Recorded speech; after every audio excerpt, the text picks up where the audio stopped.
Baik, sebelum mulai ini saya ingin ucapkan dulu terima kasih kepada rekan-rekan yang telah bersedia bergabung ya di dalam acara webinar ini. Tadi juga sempat melihat ada Pak Luhu yang sudah hadir, ada Pak Partogi, kemudian ada Pak John, dan ada rekan-rekan dari BRIN maupun dari Unhan dan rekan-rekan dari lembaga-lembaga lainnya. Itu kami ucapkan terima kasih sudah meluangkan waktu untuk mengikuti webinar ini. Dan juga tak lupa terima kasih untuk Pak Ikrar dan Ibu Nuning yang sudah bersedia menjadi pembahas. Semoga nanti bisa memberikan masukan kepada kami tentang apa-apa saja kemudian yang bisa dikembangkan dari kajian ini. Baik, ini saya mulai saja. Jadi hari ini saya diberikan mandat sebenarnya oleh tim Kajian Keamanan Nasional Pusat Riset Politik BRIN untuk mempresentasikan hasil kertas kerja kami yang berjudul mengintegrasikan pengawasan intelijen di Indonesia, pembenahan sistem, aktor, dan clearance. Nah, naskah ini itu disusun oleh tim yang beranggotakan 4 orang, yaitu saya sendiri, Diandra, kemudian ada Mas Haripin yang membuka acara tadi, kemudian ada Mbak Putri dan Mbak Yanu yang keduanya sudah bergabung juga secara online di dalam webinar ini. Baik, kita langsung mulai. Jadi untuk pertama tentang apa sih sebenarnya kertas kerja ini? Jadi kertas kerja ini itu bermaksud untuk menawarkan suatu konsep perbaikan atas model pengawasan intelijen di Indonesia. Inisiatif ini muncul karena fakta menunjukkan bahwa model pengawasan intelijen di Indonesia, sebagaimana yang diadopsi di dalam Undang-Undang Intelijen Nomor 17 Tahun 2011, belum dapat berjalan secara baik dan memadai dalam mendorong intelijen yang profesional dan demokratis. Nah, untuk membahasnya, di presentasi ini saya akan bagi ke dalam 5 bagian, tentu berbeda dengan di kertas kerjanya. Lengkapnya dan komprehensifnya bisa dibaca di naskah kertas kerja yang bisa di-download, tadi sudah di-share oleh rekan-rekan panitia di kolom chat. Nah, jadi bisa di-download juga untuk kertas kerjanya. Baik, kita mulai untuk latar belakangnya. Jadi kita berangkat dari pertanyaan yang paling dasar, kenapa sih pengawasan terhadap intelijen itu penting? Gitu. Jadi setidaknya ada 3 alasan di sini. Yang pertama adalah menghindari terjadinya penyalahgunaan kewenangan intelijen. Berbeda dengan militer dan kepolisian yang bekerja di dalam ruang-ruang terbuka, intelijen ini diberikan kewenangan oleh negara untuk bekerja di dalam ruang tertutup. Itu dibutuhkan oleh intelijen karena dalam melaksanakan tugas-tugasnya, terkadang intelijen perlu untuk mendapatkan informasi rahasia dari pihak lawan. Nah, masalahnya adalah sifat kerahasiaan ini seringkali menimbulkan potensi penyalahgunaan kewenangan intelijen. Ini tidak hanya terjadi di Indonesia, tapi terjadi di negara manapun, bahkan negara-negara demokrasi yang sudah terkonsolidasi. Jadi kehadiran pengawasan di sini adalah untuk mendorong akuntabilitas intelijen untuk tetap berorientasi kepada keamanan nasional dan juga menghindari penyalahgunaan kewenangan intelijen. Nah, untuk poin yang kedua, yaitu peran dari pengawasan adalah mendorong efektivitas dan memberikan legitimasi. Jadi, ketika terjadi misalnya suatu kasus kelemahan intelijen, aktor-aktor pengawas ini bisa berperan sebagai medium evaluasi, memberikan masukan, memberikan rekomendasi terhadap intelijen untuk perbaikan-perbaikan ke depan, sekaligus memberikan legitimasi terhadap berbagai upaya pengembangannya. Misalnya, intelijen kemudian membutuhkan kenaikan anggaran gitu ya untuk memodernisasi peralatan teknologinya. Nah, itu kemudian diberikan legitimasi oleh anggota DPR gitu ya, karena memang mengurusi anggaran. Semacam itu ilustrasinya. Dan yang ketiga di sini adalah peran dari pengawasan menopang proses reformasi intelijen. Jadi kajian kami sebelumnya, kami melihat bahwa reformasi intelijen ini akan sangat sulit apabila dilakukan sendiri oleh aktor intelijen itu. Dan hampir tidak ada lembaga yang bisa melakukan reformasi atas dirinya sendiri. Jadi ini juga perlu ditopang oleh lingkungan dan aktor-aktor pengawas terkait untuk mendorong akselerasi dari proses reformasi intelijen itu sendiri. Nah, kemudian berpijak dari situ, kemudian apa saja sih prinsip dasar pengawasan intelijen? Nah, di sini ada 5 faktor yang dapat mendorong efektivitas pengawasan intelijen. Yang pertama adalah kejelasan limitasi kerja intelijen. Ini biasanya diatur di dalam kerangka regulasi atau undang-undang yang mencakup apa saja yang boleh dilakukan oleh intelijen dan apa saja yang tidak boleh dilakukan oleh intelijen. Semakin jelas limitasi ini, maka akan semakin mudah juga kerja-kerja pengawasan dilakukan, karena akan menjelaskan mana yang boleh, mana yang tidak. Kemudian yang kedua, di sini adalah pelibatan beberapa aktor pengawas. Jadi intelijen tidak hanya diawasi oleh kepala intelijen dan presiden saja sebagai end user, tetapi juga melibatkan aktor-aktor eksternal seperti legislatif, yudikatif, dan lain-lain. Kenapa perlu begitu? Karena itu untuk menghindari bias-bias yang mungkin terjadi di internal. Jadi diharapkan dengan semakin banyak, ini akan semakin objektif pula pengawasan yang dilakukan. Kemudian yang ketiga, itu adalah penjelasan mandat, kewenangan, dan mekanisme kerja aktor pengawas. Sudah tentu untuk melaksanakan mandat pengawasan, aktor pengawas ini perlu dibekali oleh kewenangan yang cukup dan mekanisme yang jelas, karena tanpanya juga sulit untuk melaksanakan praktik-praktik tersebut. Kemudian yang keempat, itu adalah kualitas dan kemampuan aktor pengawas yang memadai. Nah, untuk memiliki suatu pandangan terhadap intelijen, memang aktor pengawas ini perlu memiliki informasi dan pengetahuan yang cukup mengenai dunia intelijen. Masalahnya adalah unsur kerahasiaan di intelijen ini seringkali menyulitkan pembangunan kualitas kemampuan dari aktor pengawas ini. Tetapi bisa itu dilakukan melalui kajian yang terus-menerus. Kemudian yang kelima, itu adalah tentu saja keinginan politik aktor pengawas, karena sebaik apapun regulasinya dan sebaik apapun kualitasnya, ya tanpa keinginan politik dari aktor pengawas itu ya sulit pengawasan tersebut dilakukan.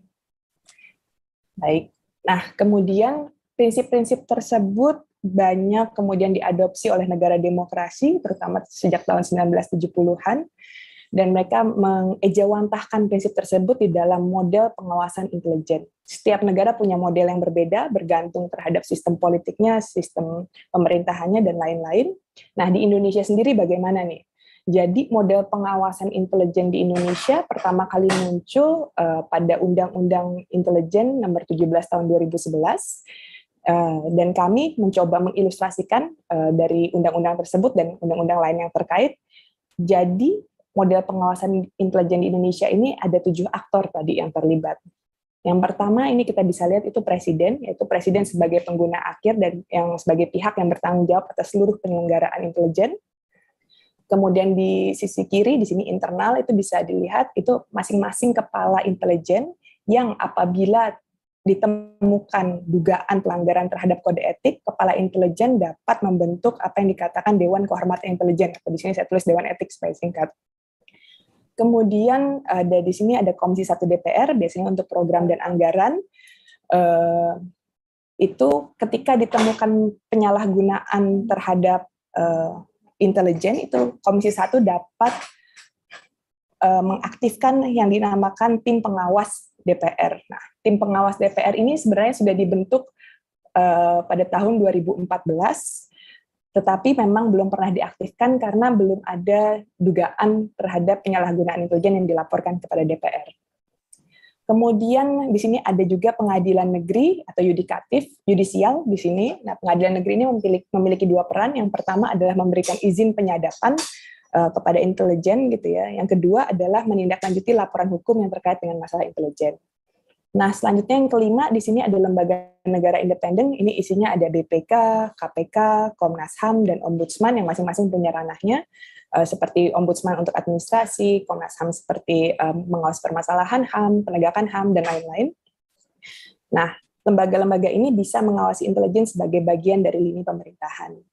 Kemudian 2 aktor lainnya yaitu seperti publik dan internasional, di sini keduanya memang tidak diatur di dalam regulasi, tetapi bisa terlibat sebagai watchdog, gitu ya.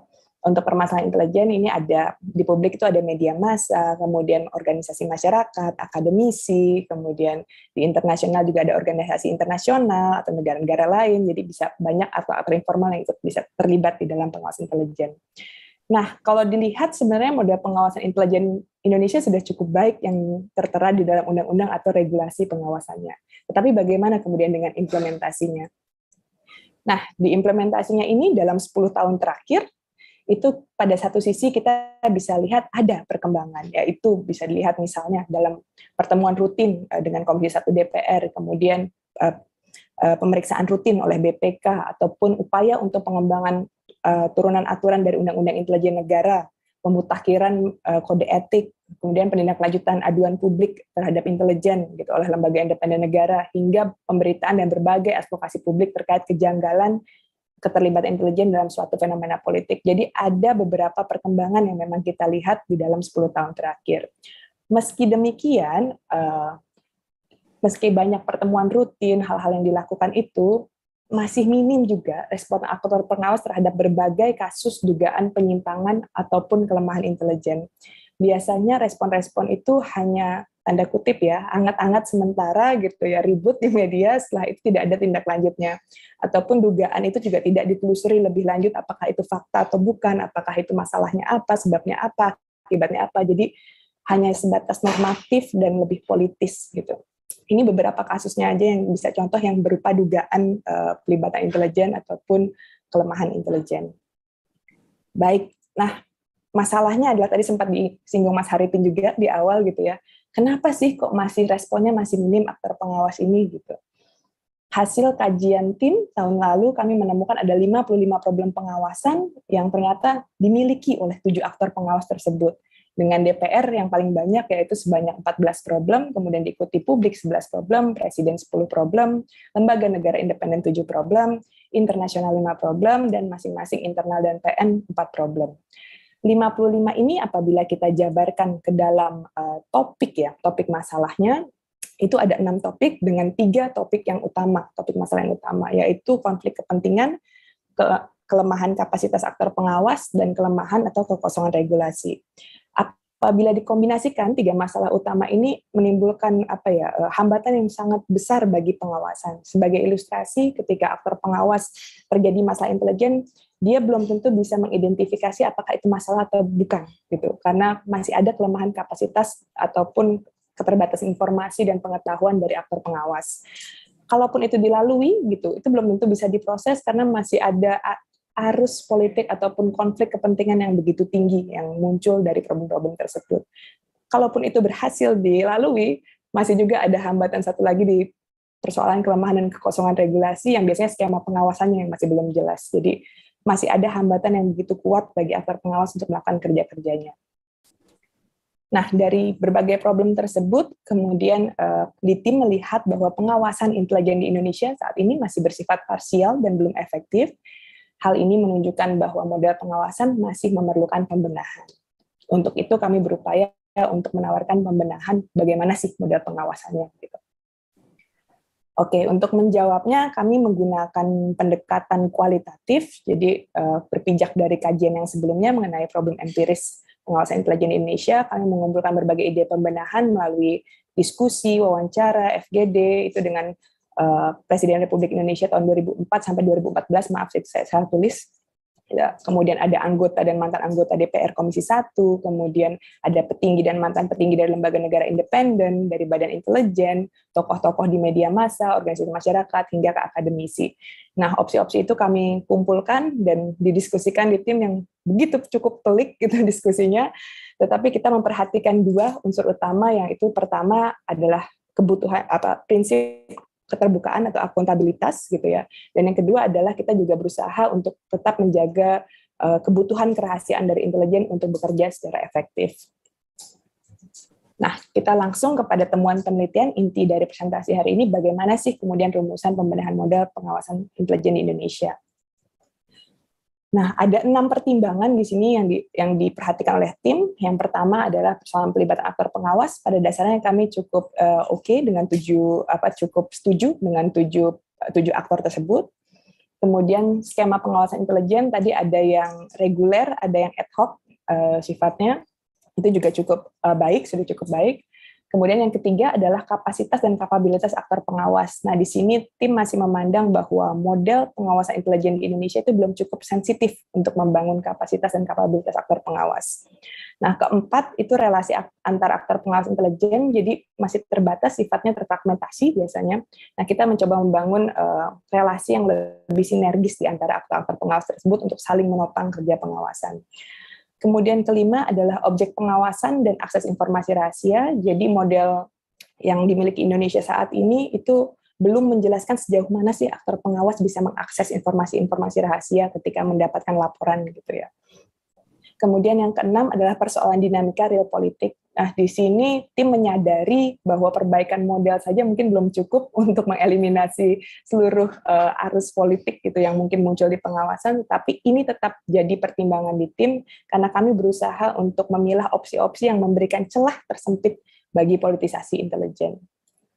Dari situ kemudian kita langsung kepada model yang ditawarkan tim. Jadi tim di sini merumuskan modelnya, menamakan modelnya yaitu model pengawasan integratif. Nah, berbeda dengan model yang diadopsi Indonesia saat ini, model pengawasan integratif mengkombinasikan 3 dimensi sekaligus. Yang pertama adalah sistem pengawasan, yang kedua adalah kapasitas institusional dan legal, yang ketiga adalah sistem clearance dan informasi. Nah, 3 dimensi ini nanti saling berkaitan dengan pendekatan yang utama, yaitu kita menyebutnya pendekatan INDI di sini. Identifikasi itu aktivitas pengawasan, identifikasi itu untuk menemukan dugaan. Nah, kemudian masuk ke proses deteksi adalah menemukan fakta. Jadi belum tentu yang dugaan itu ada faktanya, kita dalam proses itu bisa ditemukan faktanya. Dari deteksi itu kemudian ke investigasi adalah mencari bukti-bukti dari fakta tersebut. Kemudian masuk ke proses evaluasi itu menemukan sebab akibat dari bukti-bukti tersebut, apa sih masalahnya gitu ya, yang kemudian nanti bisa disusun suatu rekomendasi atau perbaikan agar masalah serupa tidak terulang di masa depan. Nah, jadi pendekatannya kurang lebih begitu. Nanti di slide selanjutnya kita akan bahas satu persatu dimensi dari model pengawasan integratif ini. Jadi sistem pengawasan yang pertama dimensinya. Ini bermaksud untuk mendorong sinergitas kerja-kerja dari aktor pengawas. Di sini kami masih menggunakan pendekatan aktivitas pengawasan. Bagaimana penjabarannya dalam setiap aktor ini bisa dilihat sebagai berikut. Jadi kita mulai dari presiden di sini. Kalau sebelumnya di model kita saat ini atau di Undang-Undang Intelijen itu hanya dinyatakan sebagai pihak yang bertanggung jawab atas seluruh penyelenggaraan dan sebagai pengguna intelijen. Nah, di sini lebih detail, kita mencoba detailkan apa sih kemudian peran-peran presiden. Jadi presiden berperan di dalam proses identifikasi. Pertama, dia untuk meninjau apakah sudah sesuai belum program kerja intelijen dengan agenda keamanan nasional, dan apakah sudah wajar belum, apakah sudah akuntabel, apakah sudah legal. Jadi ini biasanya dilakukan di awal proses untuk mengidentifikasi masalahnya apa. Kemudian di proses deteksi dan investigasi, presiden tidak dilibatkan karena akan ada konflik kepentingan sebagai pengguna intelijen, sekaligus keterbatasan waktu juga bagi presiden. Presiden kemudian baru terlibat nanti di akhir, yaitu pada saat melakukan evaluasi. Jadi setelah aktor-aktor pengawas eksternal melakukan evaluasi, dia menerima hasil evaluasinya, kemudian dia bisa meninjau apa sih program kerja yang perlu diperbaiki di masa-masa selanjutnya. Itu untuk presiden. Kemudian untuk DPR, di sini dia terlibat dari prosesnya dari identifikasi hingga evaluasi. Untuk yang identifikasi hingga investigasi, di sini perencanaan penggunaan anggaran diawasi oleh Komisi 1 hingga menyelidiki itu sudah ada sebenarnya skemanya di Undang-Undang Intelijen maupun peraturan mengenai Timwas saat ini. Di sini tambahan dari tim adalah terkait di evaluasi, yaitu diseminasi hasil pengawasan sesuai dengan tingkat clearance. Jadi nanti hasil-hasil pengawasan itu bisa diseminasikan paling tidak adalah ke kepala intelijen dan ke presiden. Jadi supaya bisa diperbaiki nanti program-programnya. Kemudian di yudisial di sini adalah terlibat juga dari proses identifikasi sampai evaluasi.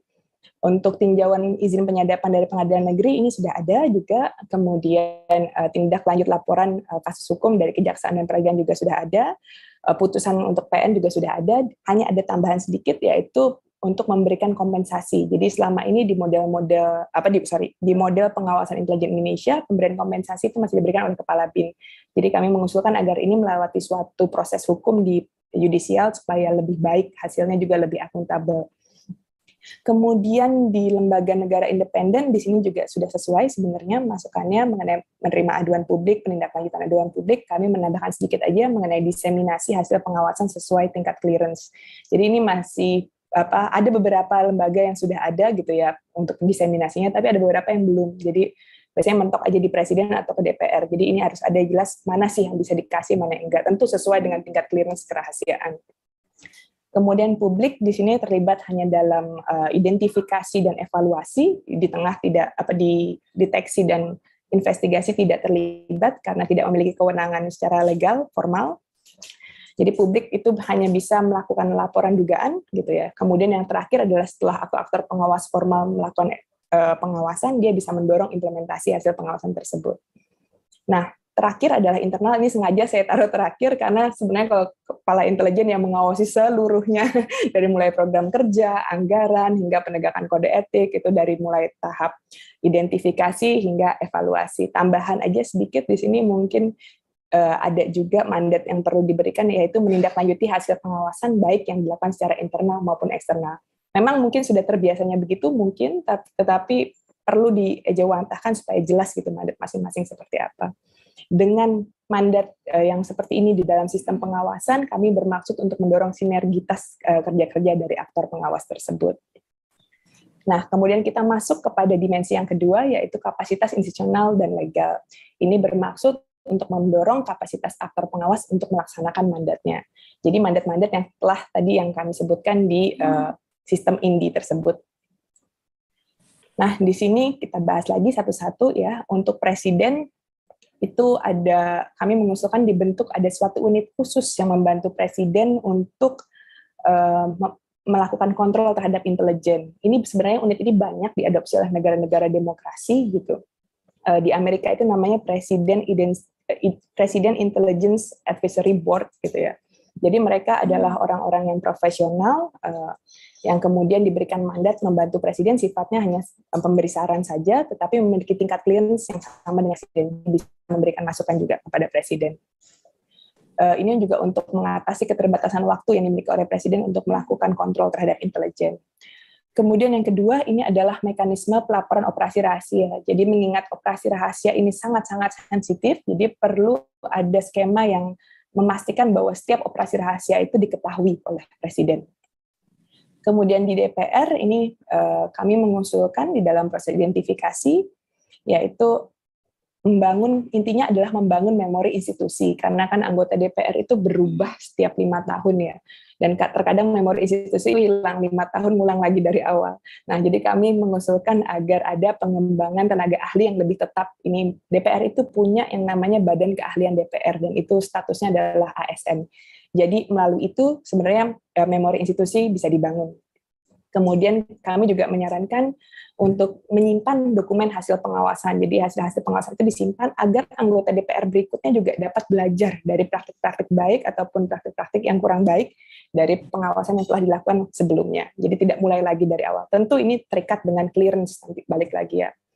Kemudian kami juga menyarankan dibentuknya ada Juklak untuk pengawasan intelijen baik secara rutin maupun dalam pemilihan kabin di sini. Jadi apa saja sih item-item yang harus diperhatikan ketika melakukan pengawasan rutin ataupun dalam pemilihan kabin, sehingga nanti bisa berkembang gitu, setiap anggota DPR, setiap periode anggota di DPR itu masing-masing bisa menambahkan atau mengurangkan atau nanti mengevaluasi gitu. Itu jadi akan semakin baik proses pengawasannya di masa depan. Kemudian kami juga menyarankan untuk dibentuk suatu skema bisa dengar pendapat dengan kalangan ahli, ini untuk sebagai dissenting opinion saja, agar informasi tidak didominasi dari kalangan intelijen saja, tetapi juga ada pandangan dari kalangan ahli, sehingga anggota DPR dalam melakukan pengawasannya mendapat informasi yang berimbang. Kemudian di proses deteksi untuk DPR, kami menyarankan agar perbaikan khususnya di tataran regulasi, yaitu perumusan definisi penyimpangan intelijen, yang ini belum ada ya definisinya. Nah, definisinya tentu tidak berdiri sendiri, perlu ada apa saja sih jenis penyimpangan itu, atau bagaimana kemudian sanksi-sanksi dari penyimpangan tersebut, itu perlu jelas supaya praktik-praktik pengawasan juga dapat ditopang dengan baik.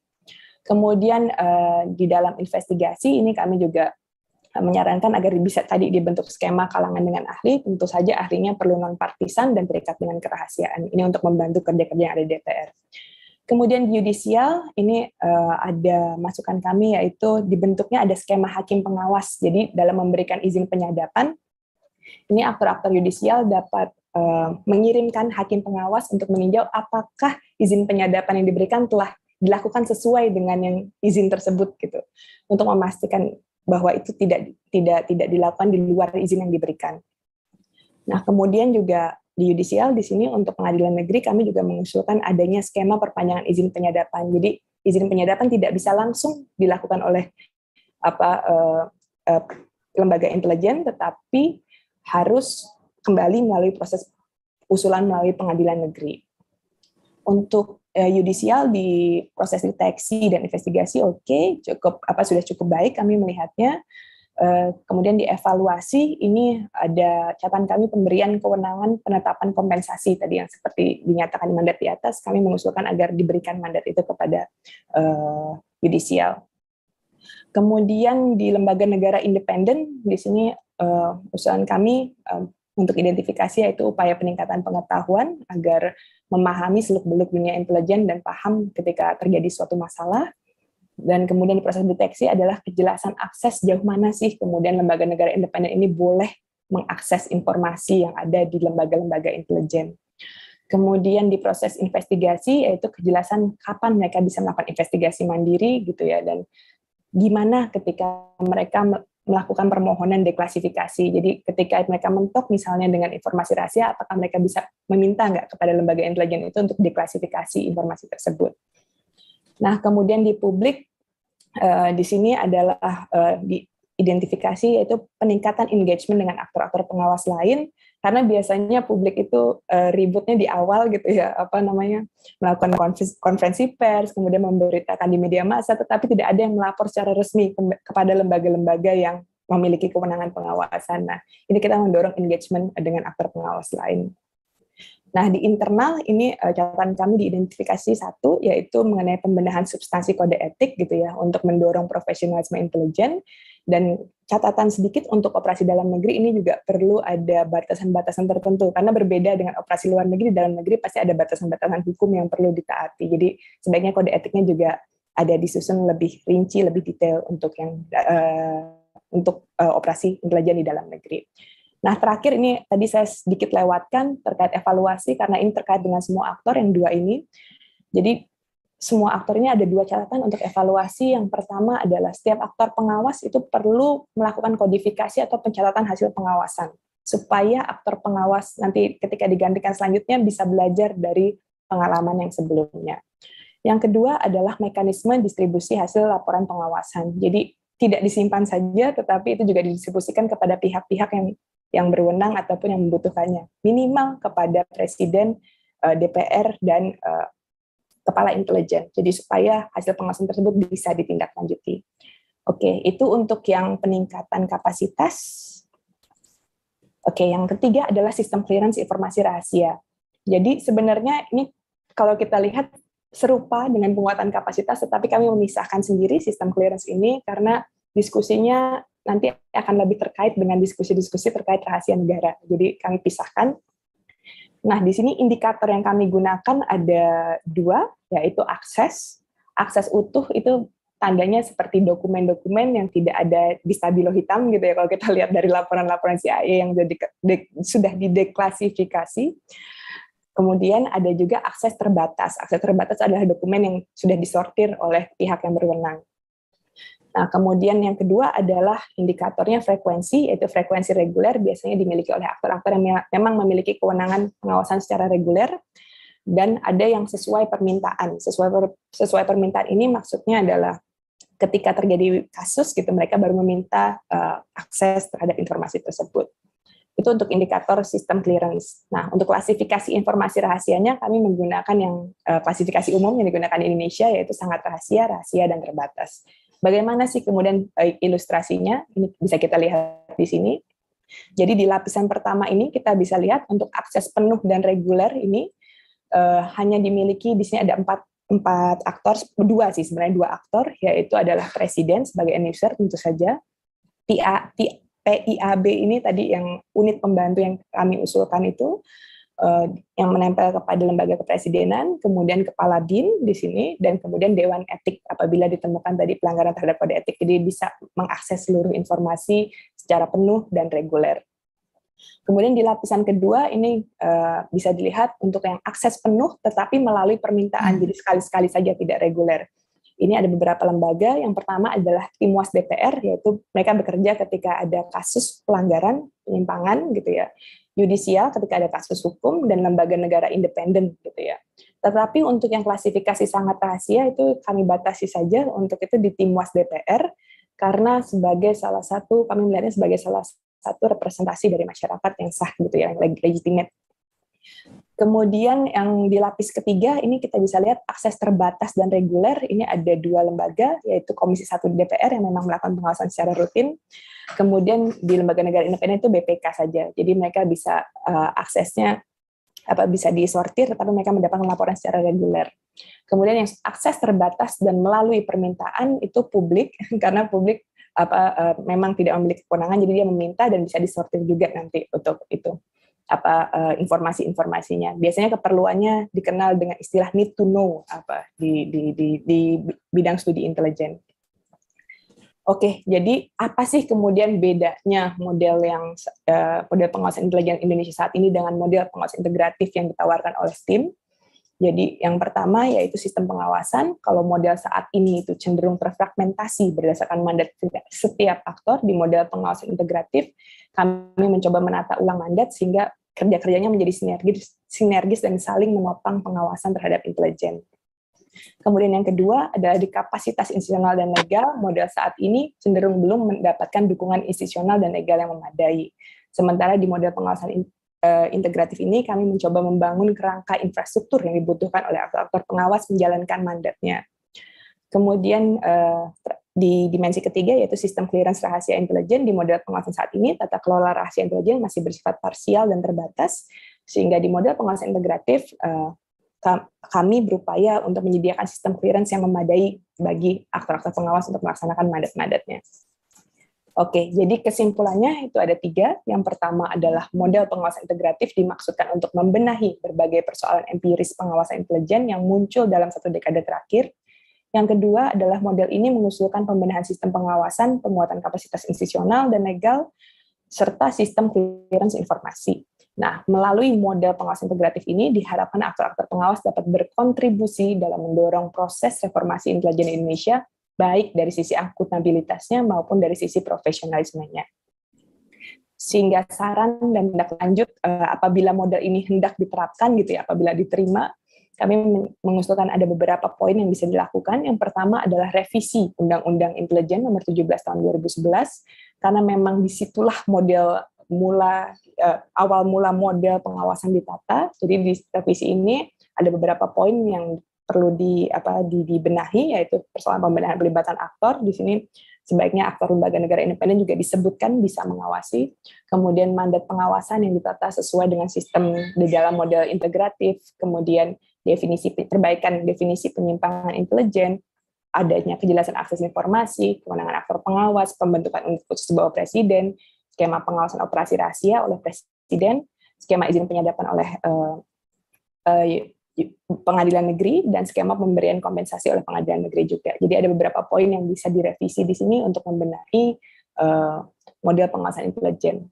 Yang kedua yaitu pengaturan rahasia intelijen. Di sini tim lebih merekomendasikan untuk diatur di dalam Undang-Undang Rahasia Negara secara terpisah daripada diatur di dalam Undang-Undang Intelijen. Karena supaya nanti bisa sinkron ketika didistribusikan laporan-laporan tersebut itu dengan lembaga-lembaga yang lain. Kemudian pembenahan kode etik pengawasan intelijen ini untuk pemutakhiran tadi sudah disampaikan juga, dan kami juga berharap nanti di kode etik ini bisa juga, bukan di kode etik, di pengawasan internal ini juga bisa menyediakan suatu skema yang memungkinkan publik menyampaikan aduan langsung atau meminta informasi terkait intelijen langsung ke badan intelijennya. Kemudian selanjutnya adalah pembenahan mekanisme kerja aktor pengawas, seperti tadi pembentukan juklat pengawasan, dan untuk membangun memori institusi. Selanjutnya adalah meningkatkan pengetahuan pemahaman aktor pengawas, itu tentu sudah pasti melalui kajian-kajian semacam ini itu bisa didorong. Kemudian yang terakhir adalah mendorong engagement antar aktor pengawas intelijen. Jadi biasanya salah satu temuan yang utama kami pada kajian tahun lalu itu adalah aktor pengawas seringkali memiliki sifat inferior terhadap intelijen. Jadi ketika engage dengan aktor-aktor pengawas lain, diharapkan inferiority ini dapat berkurang gitu terhadap intelijen. Oke, nah cukup segitu untuk presentasi. Nanti sisanya mungkin mendapatkan masukan dari Pak Ikrar dan Ibu Nuning dan rekan-rekan sekalian yang sudah hadir di sini. Sebelum menutup, izinkan saya menyampaikan sedikit tadi apa yang Mas Haripin sudah sampaikan. Jadi ini ada beberapa kajian dari tim keamanan nasional, yang 3 diantaranya baru diterbitkan tahun 2022 ini. Kami juga ada publikasi policy paper, kemudian ada publikasi kertas kerja. Nanti untuk link-linknya juga sudah ada di Google Drive, rekan-rekan bisa akses, dan untuk link pemesanannya atau bisa email ke kami. Baik, itu saja, terima kasih.